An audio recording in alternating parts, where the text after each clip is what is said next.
Next, it's been described as a historic visit. US President Donald Trump is gearing up to host his Syrian counterpart, Ahmed al-Sharaa, today. It's the first time a Syrian leader will step foot in the White House in nearly 80 years. It's said to be an extraordinary meeting with the Syrian president, once a former jihadi detained by the US in Iraq 20 years ago.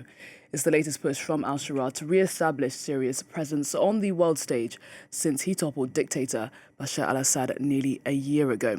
We're going to take stock of what's at stake here with Jerome Drevon, who is a senior analyst, on Jihad and Modern Conflict at the International Crisis Group, and also the author of the book Transformed by the People, Hayat Tahrir al-Sham's Road to Power in Syria.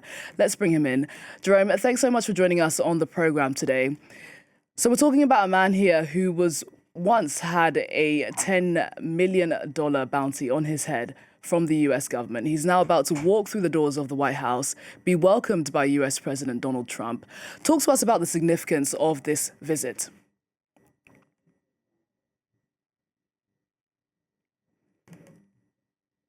Jerome, just to make sure we have you, it looks like we have lost him there. Hopefully we will get him back soon so we can talk about what is a very important issue. Oh, it looks like we have him again. Jerome, thank you so much for staying with us. I was just asking you about the significance of this meeting because, of course, Ahmed al-Sharaa once had a $10 million bounty on his head from the US government. He's about to walk into the White House now, be welcomed by US President Donald Trump. Talk to us about that significance there. It is extremely significant. I mean, up to 1 year ago, there was still a bounty on his head. Up to last week, he was still listed by the UN Security Council. And so it marks a real renewal for Syria. This is the first time in decades that the Syrian president visits the US, visits the head of Brigade Power in Washington. And so for Syria, it's a really good sign that Syria is back in terms of international legitimacy. Well, before we talk about the meeting's specifics, I do want to look at the background here because the US just a few days ago formally revoked al-Sharaa's status as a specially designated global terrorist. Was Washington right to do that, do you think? Some could argue that it hasn't received enough guarantees from Damascus on fighting terrorism in Syria, for example. No, I think what the new government has done since taking power in Damascus, but also for the past 5 years, has been very clear in terms of international security. Since 2019 and 2020, it has rejected global jihadist organization. It has clamped down on them, both Al-Qaeda and Islamic State. And so years before taking power in Damascus, the group was already showing its commitment to fighting radicals in the territory that it controlled. And it has continued to do so for the past few months. There have been operations against Islamic State cells. There has been sharing of information between Western countries and the new government.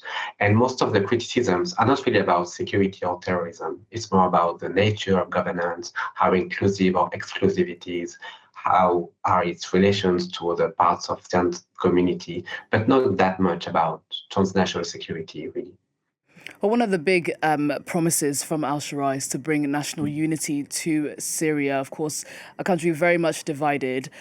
We've had al-Sharaa, of course, looking at bringing that national unity, as I discussed, but also the US has also been working with him on that. The most pressing issue, perhaps, affecting national unity is the relations between Damascus and the Kurds in the northeast. Talk to us about whether the US will be able to bring peace to that area. So the US indeed has been involved in negotiating between the SDF that controls parts of the country and the new government. The discussions are extremely difficult because both sides are not ready to really move forward. The negotiations are demanding real concessions from each side. So for al-Sharaa going to Washington also plays in these negotiations because to some extent he's getting more leverage internally because he is now recognized as a real international figure with legitimacy, but also the SDF is no longer the only Syrian actor that can collaborate with the international community on terrorism. The new Syrian government can do it as well. So it really changes the perceptions domestically of the outcome of these negotiations between the SDF and the government. One of the big talking points today will be this global anti-ISIS coalition that al-Sharaa is expected to formally sign up to today. Describe to us what that coalition is all about and how effective Syria can be in the fight against ISIS. So the coalition was created after Islamic State took control of large parts of Syria and Iraq by 2014, 2015. It's an international coalition made up of some 80 plus countries. And so for the government, it's important to be part of the coalition to prove that it can play a role internationally in stabilizing international security. But the government is also very well positioned to fight Islamic State cells. It has done it in the past when it was controlling one part of Syria. It has a relatively good knowledge of those networks, of how they organize, how they plan, how they think. And so for the international community, it will be a real gain to collaborate with the Syrian government in order to dismantle whatever remains of Islamic State in Syria, in order to also prevent the group from launching armed attacks, whether in Turkey or in European countries or beyond. And of course, some level of progress is being made on the Gaza ceasefire in the Middle East. Syria is now arguably the most important issue for the US in the region. Describe to us why is it so important that the US gets this right? So basically for Washington, the purpose is to stabilize the region, to avoid further conflicts. But conflicts have continued in Syria for the past few months. As soon as the government took over Damascus, Israel bombed most of its military bases, and bombings have continued since then, more sporadically now. The Israeli government has also has seized some territory next to the Golan, and so the situation remains unstable. And so part of the objectives of the government in Washington is also to work on this file, to basically get into a new agreement with Israel through Washington, an agreement that could calm the situation, that could create a security understanding, and that could basically avoid further Israeli escalation in the region, which could lead to a deterioration of security. This visit does come just weeks after Ahmed al-Sharaa visited the Kremlin to meet with Russian President Vladimir Putin.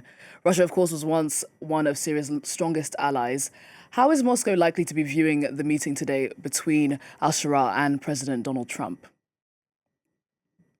Well, for Russia, it's clear that the new Syrian authorities are trying to reach out to Western countries and to Gulf countries that are allied to the West. So for Russia, it's not really a surprise. Russia is not trying to prevent the Syrian government from reaching out to Western countries. Rather, Russia is trying to become a new partner for the Syrian authorities so that the Syrian authorities can also play on different fronts, can ally with Turkey, with Gulf countries, including Saudi Arabia, Qatar, and others, the West and Russia. And so Russia wants to be part of this new system of alliance created by Damascus. And so it's going to look at the outcome of those discussions, but I don't think Russia is particularly worried about them because this was an unexpected outcome to some extent. Al-Sharaa's main goal, one of his main goals, is rebuilding after so many years of the civil war. He's expected to push for the remaining sanctions the US imposed on Syria during the war. He's expected to push for those to be lifted. Do you think he will succeed in that? And also talk to us about the impact that the sanctions have had on Syria's road to recovery. I mean, the sanctions have a massive impact because the previous regime was listed. HTS as an organization continues to be listed internationally, and Ahmed al-Sharaa and his Minister of Interior were listed up to last week. And those are real obstacles to the reconstruction of the country because the private sector in Western countries and beyond do not really want to invest because they don't feel safe. They feel that there could be negative consequences in any investments. They could be accused of helping terrorism one way or another. And so they can only be, for now, short-term investments, but no structural investment, not the type of infrastructure reconstruction that the country really needs. And the positive side is that President Trump, a few months ago, when he met Ahmed al-Sharaa for the first time, he agreed about the idea of lifting sanctions, and he has worked towards this. But it's not as simple as just saying that sanctions have to be lifted. There are a range of bureaucratic processes that have to be respected. And so Syria continues to be under the US sanctions. And so part of Ahmed al-Shara's objectives is also to convince remaining members of the Congress to vote in favor of repealing the Caesar Act that continues to affect Syria as a country, and to work towards lifting all of the sanctions. So a big part has been done, but more has to continue for now. Well, we'll have to see what comes out of that meeting taking place later on today in Washington. Jerome, thank you so much for joining us on the programme. Thank you for giving us your thoughts on this. That's, of course, Jerome Drevon, who is a senior analyst on Jihad and Modern Conflict at the International Crisis Group. He's also the author of the book Transformed by the People, Hayat Tahrir al-Sham's Road to Power in Syria. Thank you so much for joining us today. Thank you.